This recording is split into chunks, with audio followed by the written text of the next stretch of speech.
Now, who wants to see a panel? Who wants the panel? That's right. Please welcome to the stage my guests for the evening, Brittney, Joe, and Shaun. Come on up, everybody. Yes, have a seat. All right. And this is where, Jimmy Fallon becomes Charlie Rose or something. This is the moment it all changes.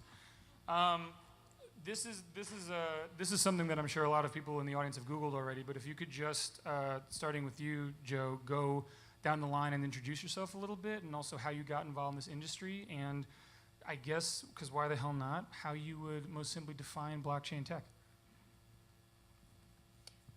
So my name 5 seconds. My name's Joe Lange. I lead offering management for market solutions and financial services and blockchain. I was previously at R3. I helped found the first blockchain consortium. And actually, I got into blockchain because I met someone on a blind date in 2014. And he ended up being my first co-founder. Nice. My dad said I needed to learn how to date better. Yeah, right. Or you're like the star of the next video. I feel like that was the... That too. Yeah.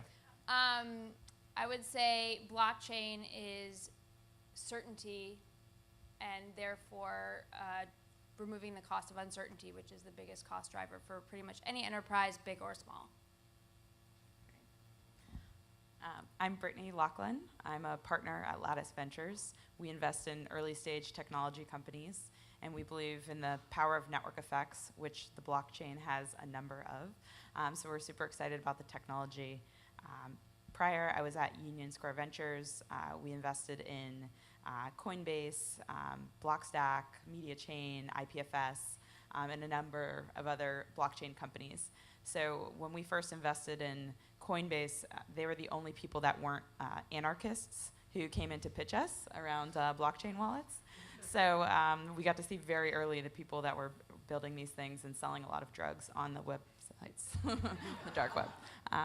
So more simply, blockchain, the way that we look at it is a way to empower the edges. So people anywhere, no matter where they stand kind of in their ecosystem, they have access to contribute, to benefit, and to transact. Hey, my name is Shaun Frankson. I'm the co-founder of the Plastic Bank.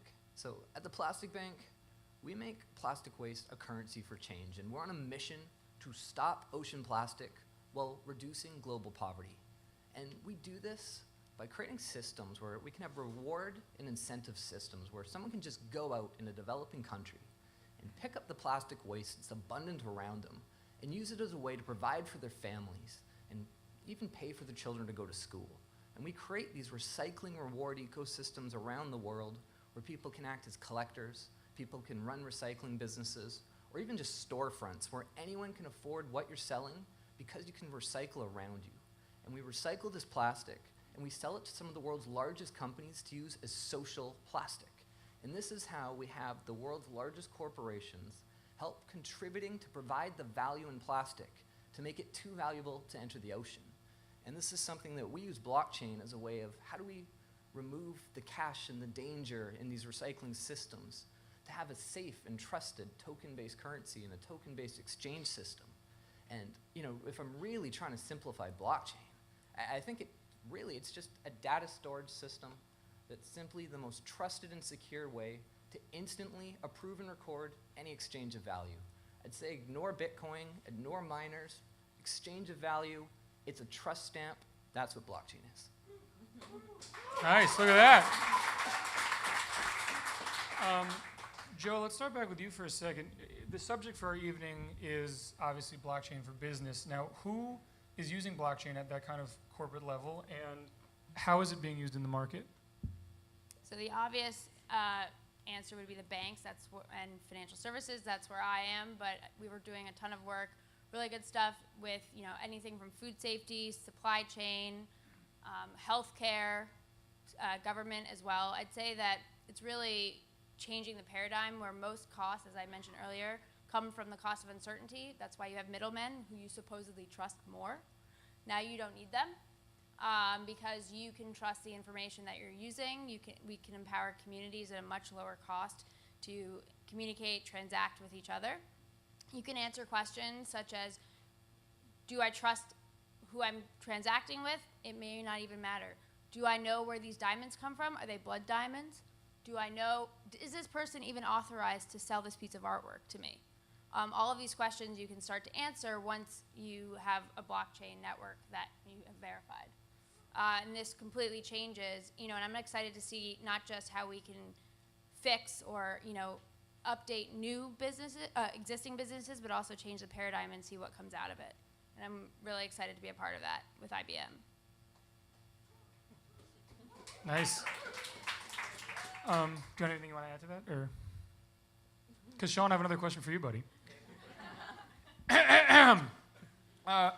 Shaun Frankson, you've said that we need to change our thinking from plastic as waste to plastic as value. So that's a big idea. How engaged were you in the blockchain community, like while you were kind of having that idea, before you actually thought this is the kind of business I should be in and the kind of thing I should devote my life to?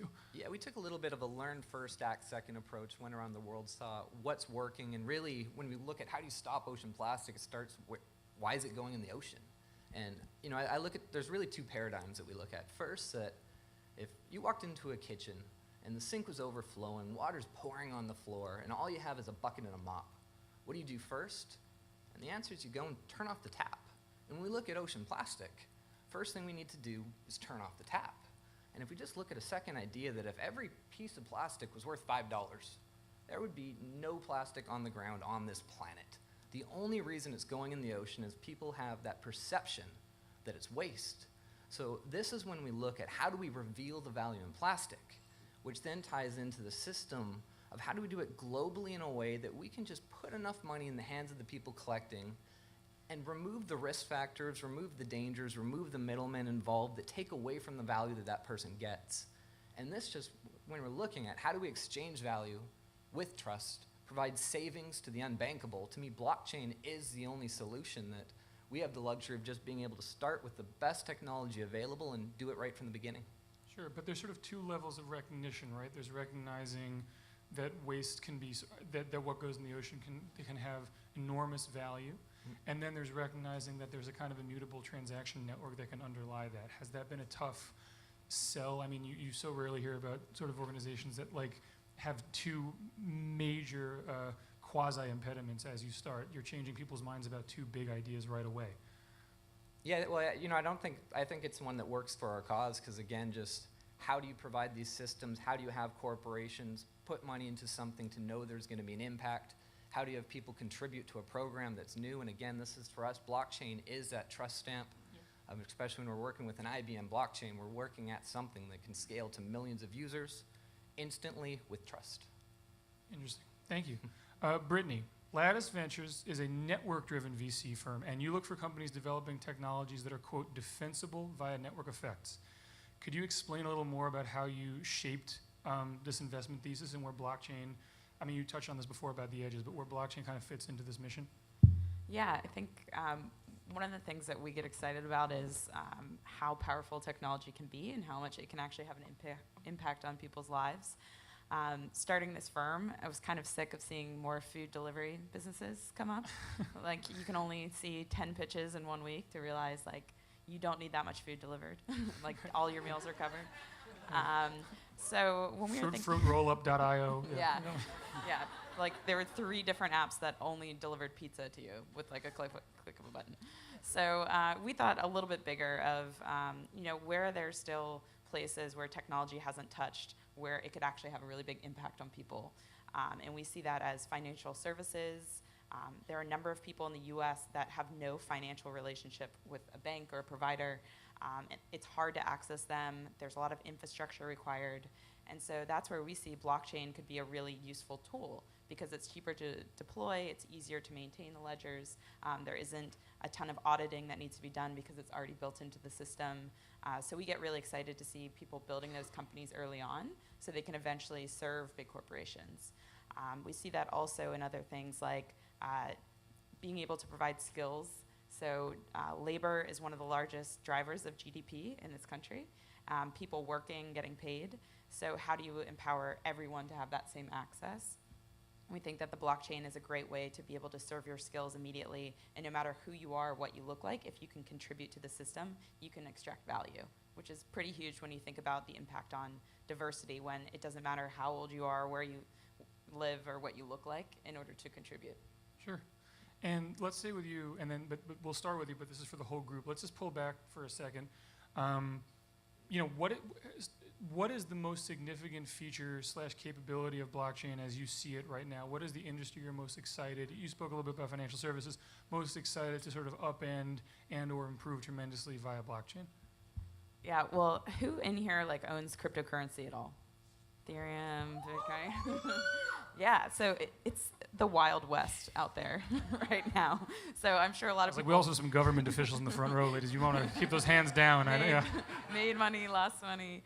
And I think the thing that I'm most curious about is how you build trust and security around this new technology, because I think the technology will be one of the biggest drivers of innovation over the next 10 years. But if we don't get security right early, it'll scare off a lot of people. So it's not only built on the blockchain, but it's built around the blockchain. And I think that infrastructure will be the biggest thing that we're excited about, because if you build infrastructure people trust, then a lot of other apps can be built on top of the blockchain. Yeah, I think personally, if I'm looking at what I'm most excited with blockchain, I think if we can automate accounting, use smart contracts to automate legal processes, we could have a world with no accountants, no lawyers. And I think less lawyers will make a very good place. I would just like to say on behalf of one of our partners tonight, no accountants, no lawyers is not the official philosophy of IBM blockchain. I don't know.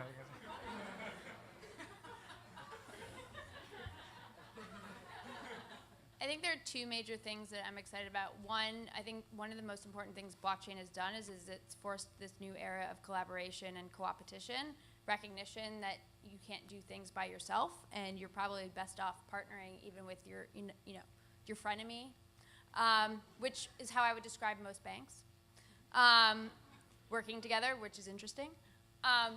But more importantly, I really am passionate about financial services and providing access to emerging markets and what you can do with the validation and the trust that allows, whether you are the World Bank or the young woman with your mobile phone, you have access to financial services, and it allows us to be more flexible in how we offer it. The paradigm of banking, of the ATM, and the actual physical place doesn't have to be anymore once we have blockchain and the trust that allows us to instill. And then the sky's the limit once you can actually get paid. As founders, Shaun, could you actually manage your organization right now without a technology-enabled trust-based system? I mean, how essential is the work you're doing with IBM, the work you're doing in the blockchain space, to growing what you've been working on the last several years? Yeah, no, it's definitely critical for us. I mean, if you just try to set up, one recycling initiative at a time, you can have a handful of initiatives. But the only way to stop ocean plastic is to have hundreds of millions of pounds being collected, hundreds of millions of rewards being distributed. And the only way, we get swarmed with people asking, how do we bring the plastic bank to your country? Where our answer is just download the app. The app will build the ecosystems, but we have a digitally secured way to expand globally. And without the technology, there is no expansion. And without the expansion, plastic still enters the ocean. Yeah. Got it. Joe, can you talk a little bit about what IBM has to offer in the blockchain space right now? These collaborations are exciting, and I hear startups being enabled by major corporates. I hear about your life having both built a consortium of corporates and now what you're doing.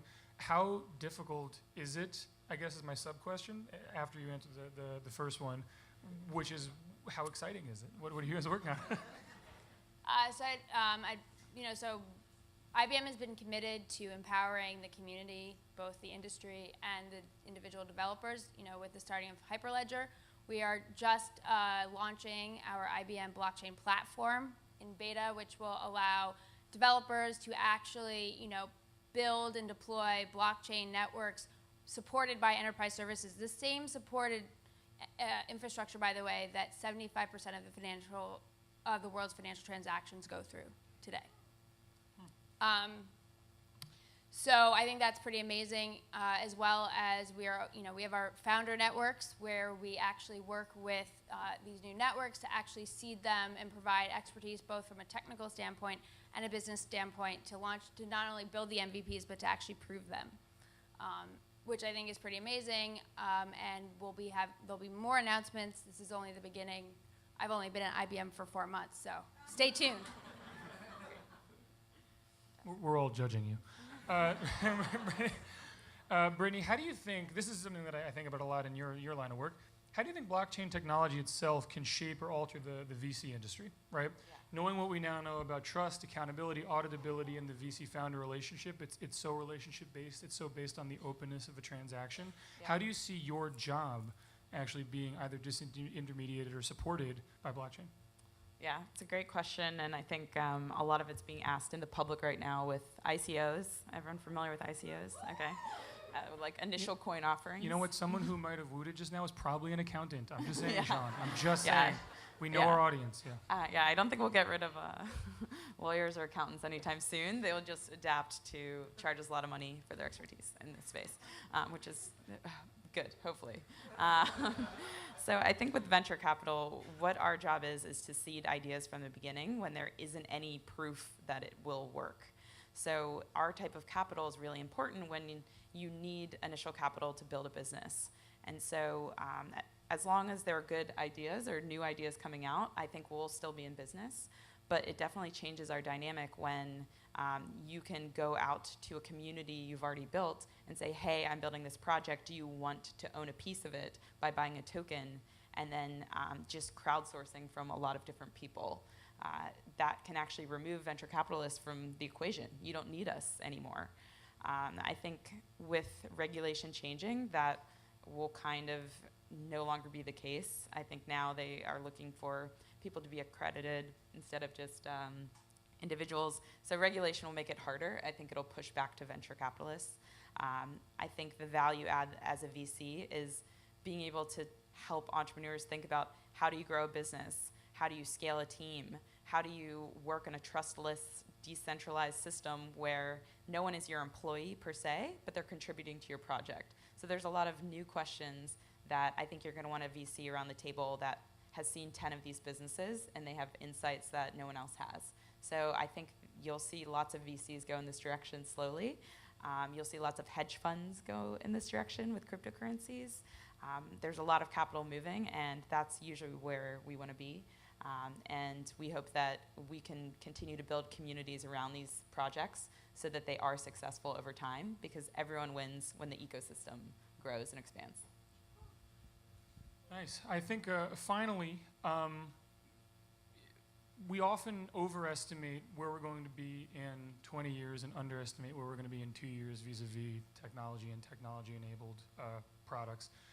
Starting with you, Joe, going down the line, in 5 years from now, right, 2022, what do you think and what do you hope blockchain will have done to our world? Fundamentally, I hope that you no longer have to wait 2 weeks to get a payment.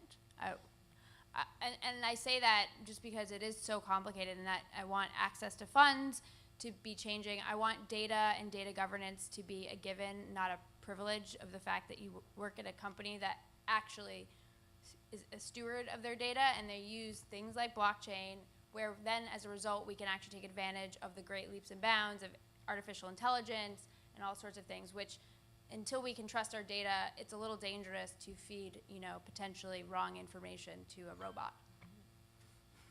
I've seen a Black Mirror about that, I think. That was Yes. So when we initially got in this space, we tried to come up with what are the crazy ideas you can imagine using the blockchain or a microtransaction for.